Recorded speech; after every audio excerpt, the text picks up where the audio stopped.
Halo adik-adik 5A, kembali lagi bersama Kak Hesti. Pada pembelajaran kali ini kita akan mempelajari tentang tema 8, subtema 3 pada pembelajaran ke-5. Fokus pembelajaran hari ini yaitu Bahasa Indonesia, IPA, dan SBDP. Tujuan pembelajaran hari ini yaitu melalui kegiatan mencoba, kalian dapat menjelaskan cara memelihara ketersediaan air bersih dengan benar.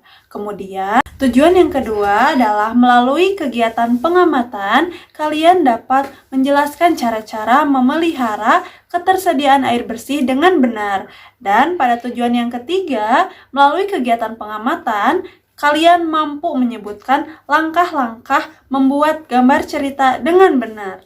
Nah, baik adik-adik, untuk lebih jelasnya lagi, di sini kakak punya sedikit tayangan video untuk kalian simak.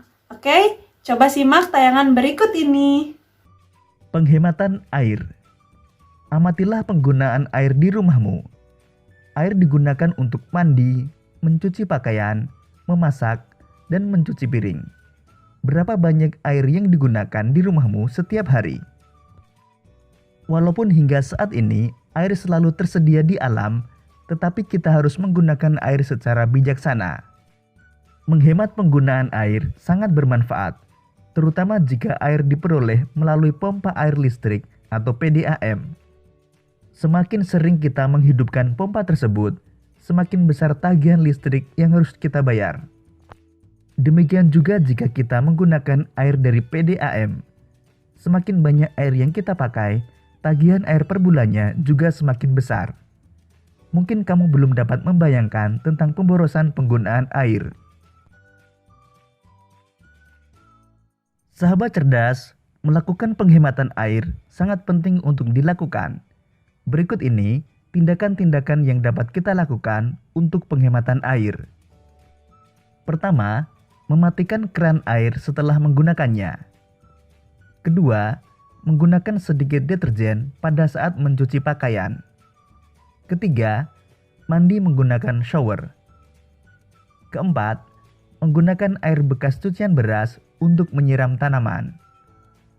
Kelima, mencuci pakaian sekaligus, tidak sendiri-sendiri atau masing-masing. Sahabat cerdas, sekarang cobalah membuat buklet berisi cerita ajakan untuk melakukan tindakan-tindakan penghematan air. Lengkapilah cerita pada buklet dengan gambar yang mendukung. Untuk membuatnya, kamu perlu mengetahui langkah-langkah pembuatan gambar cerita. Masih ingatkah kalian bagaimana caranya?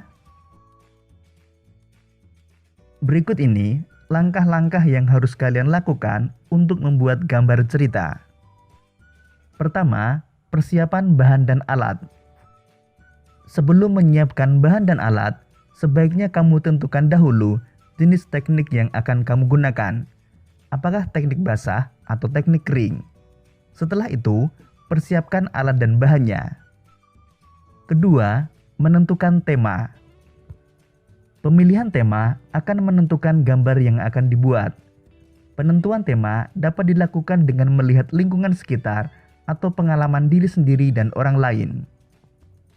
Ketiga, pembuatan sketsa. Sketsa sebaiknya dibuat lebih dari satu agar kita dapat memilih yang terbaik. Keempat, penyelesaian gambar.